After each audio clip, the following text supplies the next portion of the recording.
It's D-Day, June 6, 1944, and my Uncle Nick and his Army Airborne unit have been dropped onto an occupied village in France.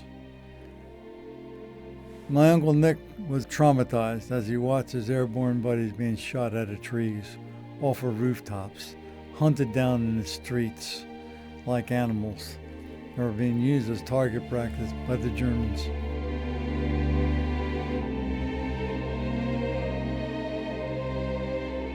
Welcome to the Combat Vet Transition Journey podcast. Pat Frega here. Every combat vet suffers from physical and emotional challenges. I find that transition is a lifelong journey. As they say, it's a marathon, not a sprint. Subscribe to this podcast, give us a thumbs up, and be part of future episodes where you can help your fellow vets transition successfully from the feral and bellicose life of combat into the tranquil but competitive life of a civilian. During my service in Vietnam with the Marine Corps, I lost a leg, my father, and far too many members of my combat vet family. After speaking with several generations of combat vets, I find that transition is a lifelong journey. As they say, it's a marathon, not a sprint, because you're making a big transition from the feral and bellicose world of combat to the relatively tranquil but competitive world of a civilian. Miraculously, my uncle and a few others survived that horrendous ordeal. And Uncle Nick believed that he survived as a result of divine providence, that there was intervention of some sort. As a result thereof, Uncle Nick became a Trappist monk.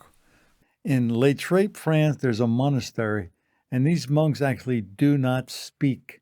What they do is they just work at whatever they're doing, praying, making wine, making bread.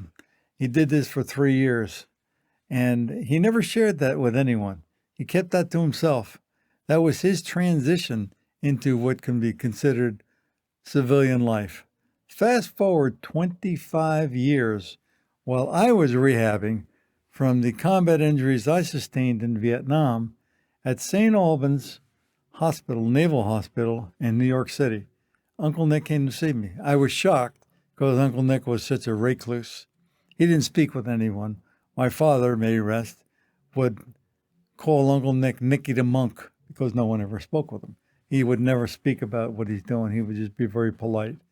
Uncle Nick came to see me, and I remember that fateful day. And one thing he told me that I've heard reiterated time and time again, he said, "Listen, Pat, you are going to have some horrible nightmares and flashbacks about the traumatic experiences you've had in combat. I have them all the time, but you can't tell anybody about them, because if you do, they'll think you're crazy and you'll be ostracized in whatever you want to do, whether you're still in the military, whether you're going to school, whether you're out in life. You can't even tell your spouse about it."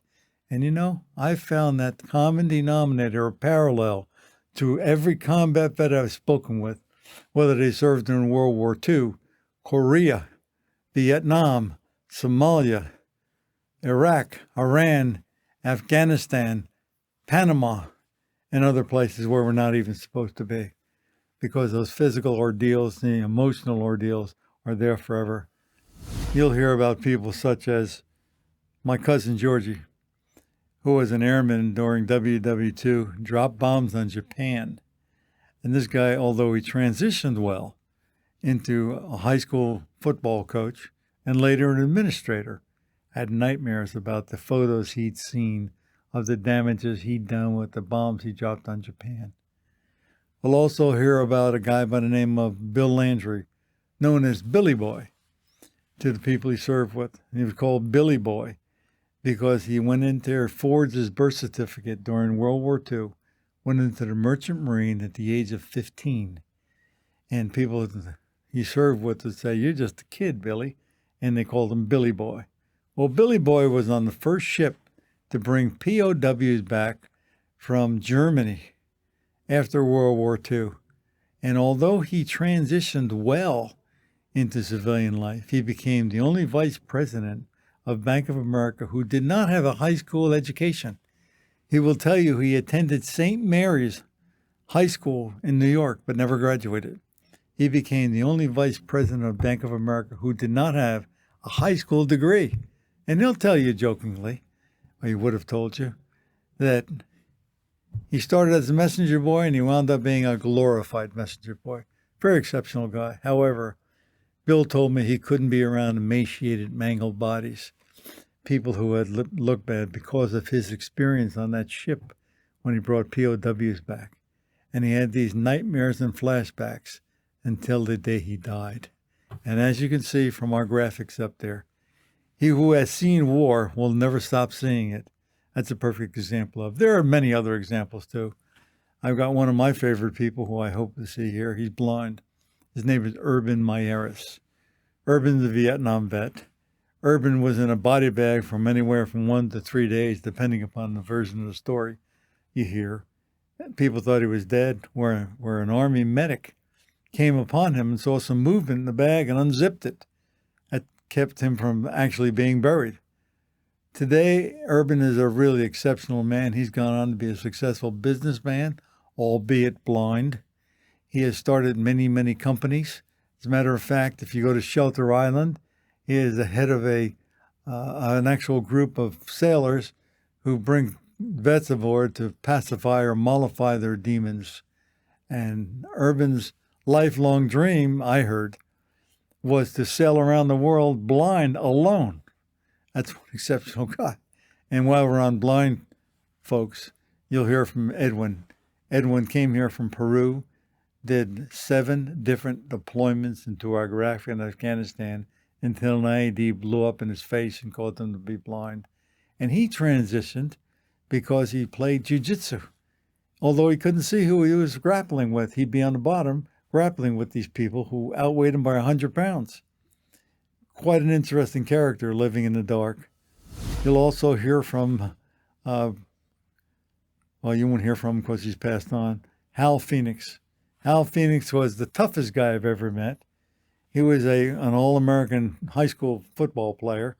He got drafted in the Army, and in one tour of Vietnam, 1 year, he accumulated 28 confirmed kills, after which he became a legendary undercover police officer in San Diego. I met Hal in some litigation where he got his head beat in by a bouncer who was on PCP. And during the trial on that case, we had a graphic artist actually draw some pictures, photos of what Hal was going through in his dreams. They were so horrible that the judge would not allow him into evidence. He didn't want the jury to see him. They would be unduly prejudiced by that. Hal recently passed on far before his years while he was in his 60s. But he's a guy whose legendary transition from combat to civilian life was never really shared with anyone other than I, because he just kept it to himself. You'll also hear from what I call the new badasses of the war, the EOD guys, the explosive ordnance disposal people. They became heroes as a result of the IEDs in Iraq and Afghanistan, one of which was Brian Meyer. You'll hear from Brian. Brian's an exceptional young man. He detonated over 50 IEDs before he lost a leg, an arm, and several fingers. He'll tell you about himself and his transition. And truth be told, we recently put together a business plan for Brian's new business. He'll tell you about that. And hopefully he'll also speak to his good buddy, David Lyons. David was another EOD guy who detonated many IEDs before he lost both legs above the knee to an IED. David went on and became motivational to any amputee or anybody else who was in the service or out of the service. Unfortunately, Dave passed on to Valhalla before his 40th birthday as a result of what the Navy called complications of his combat injuries. As a staff sergeant in the Marine Corps, he is legendary also. You'll enjoy that in the future. We'll also hear from one of my favorite guys, Chris Lawrence. I call him Ali, because of his uncanny likeness to the young Muhammad Ali. I've got a photo of Chris, who started a mixed martial arts, boxing, and jiu-jitsu adaptive group for people who are combat vets. And we've got some photos of that. We'll show them to you here. And you can see Chris out there. And if you look at a photo of Muhammad Ali standing over Sonny Liston as he beat him and saying, "What's my name?" you'll see the uncanny likeness with Chris. But Chris's story goes far beyond that.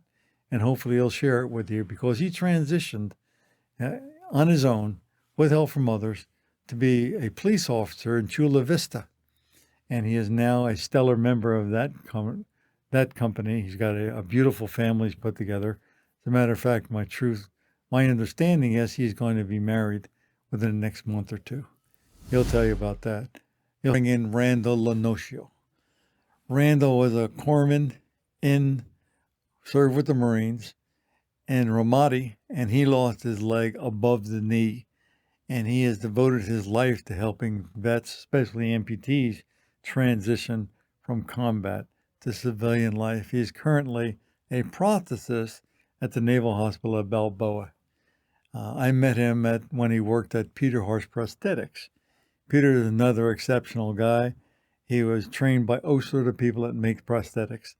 And he has his own run clinic. You'll see a photo of it right here, where he gets amputees together and they run to keep themselves. And his motto is, "Your active life continues as you go through." What I want to do is get into the emotional challenges from which we all suffer, physical also, but more the emotional challenges, because they seem to permeate society. And hopefully you'll be part of that, because the goal of this podcast is to have combat vets sharing their transitional stories with other combat vets to prevent entering into the abyss. This is the way to deal with challenges. And you're going to see people calling in from Arizona, from Georgia, from Florida, from Texas, and even as far away as Brazil, sharing their stories, all combat vets. And I'd like to leave you with my version of the poem by Henley Invictus, in which he says, "You are the captains of your fate. You are the masters of your soul." Thanks for joining us. I hope you will subscribe, like, and comment by sharing your thoughts, passions, and transitional journeys in what will become your favorite podcast. I find that transition is a lifelong journey. As they say, it's a marathon, not a sprint.